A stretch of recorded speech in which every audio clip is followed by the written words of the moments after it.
Hi there. Today I want to talk about drawing strength from our struggles. It's so hard to go through challenges and like it feels like sometimes they're going to break us. But what I really want to share is how important it is that we go through struggles. And I'm seeing this right now with my teenagers and how I have chosen for years to make sure that these kids are happy and cared for. But what I've done is made sure that my kids never feel disappointed.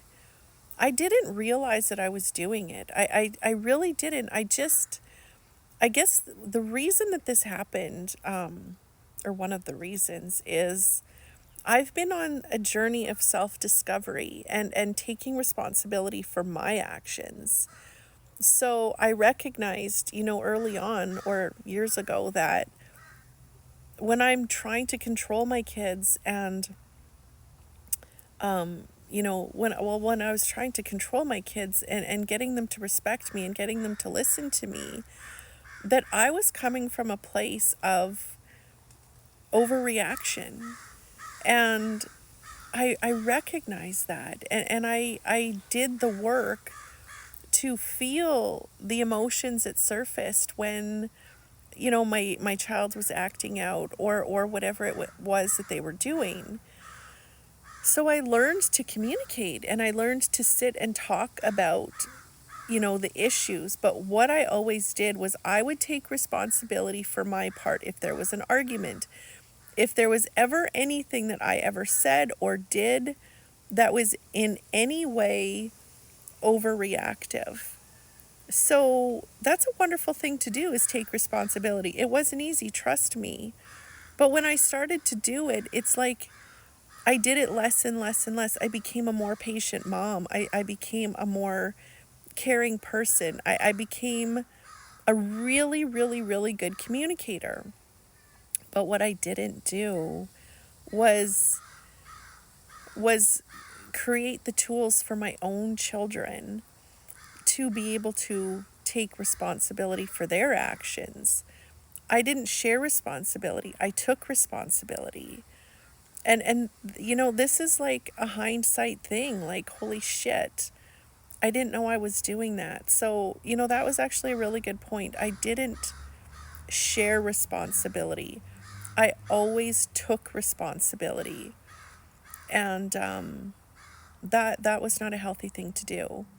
So now I'm recognizing, moving forward, new ways of communicating. And I guess what happens when we start to see these things is that we start to set boundaries. We need to set boundaries for ourselves. We also need to set boundaries and rules for our kids in order to keep them safe. And not only just to keep them safe, but to teach them how to deal with disappointment. My children do not know how to deal with disappointment. And I mean, in saying that, my kids have gone through a lot of hell. So I guess that's not necessarily true. I guess they don't know how to deal with disappointment when it comes to rules and, dealing with adults. That's definitely a thing. But, my kids know how to deal with the disappointment of having a mom who was sick for years. They know how to deal with the disappointment of having to homeschool for various reasons for 3 years. They know how to deal with the disappointment of losing their dear grandma. They know how to deal with the disappointment of having divorced parents and having to move back and forth every week. So I guess I need to give my kids more credit than what I'm doing right now. So they have dealt with a lot of disappointment. But what I haven't helped them do is learn how to have rules and have hissy fits and have tantrums and know that they're still loved, but to show them also the importance of respecting another person's boundaries and respecting rules that they don't necessarily agree with. But at the end of the day, what I'm really recognizing is there are always going to be rules out there that do not make sense. And yes, it's very, I feel that it's very respectful when we set rules for people to sit down and tell them why and have discussions. You know, we're seeing this in the world right now, that there are just so many blanket decisions being made for us that we don't agree with. And when we try to ask questions, we're silenced.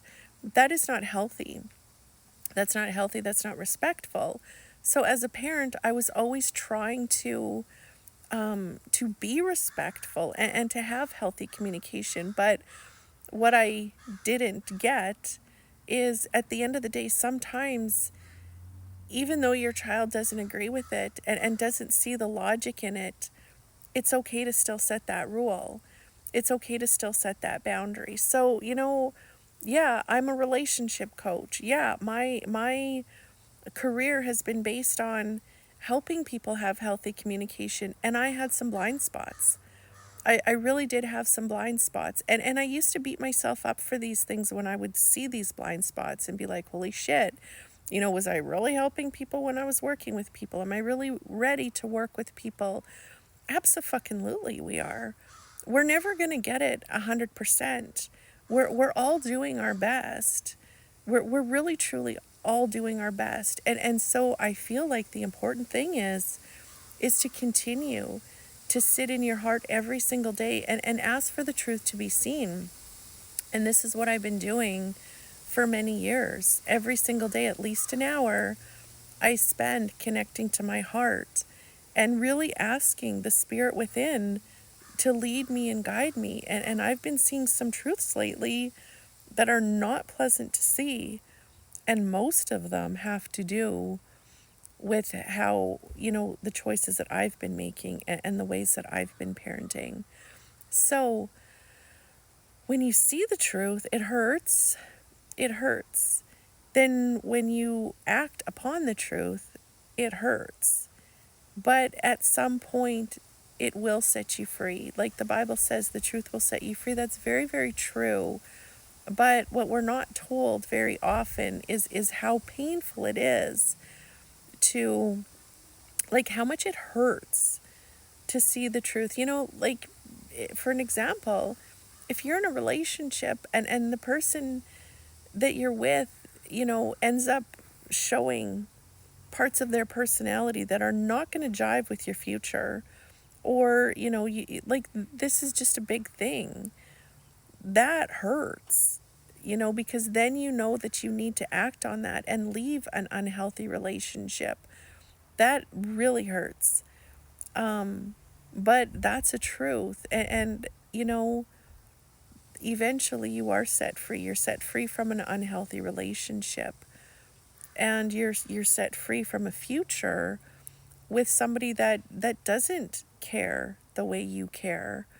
So these are always things that we want to do, but as it's hurting, we need to remind ourselves to draw the strength from those struggles. We're not put on this planet to struggle as a punishment. I don't believe that we're punished. I believe that we're pruned. And I believe that the universe, God, creator, whatever it is that you call it, I believe that there's a role for all of us. And we're put through these struggles so that we can draw the strength for the incredible, roles that we get to play in helping people, in making a difference in the world, in inspiring people. So yeah, there are always going to be struggles. There always will be. But like I said, if you can draw the strength from those struggles, you can move forward. You're not always going to be stuck in struggles. You get to move through them. You get to eventually get past them. You get to the other side of the fuckery, and then you're going to find yourself in more. That's just really how life works. But like I said, draw those gifts that you're really truly creating through the struggle.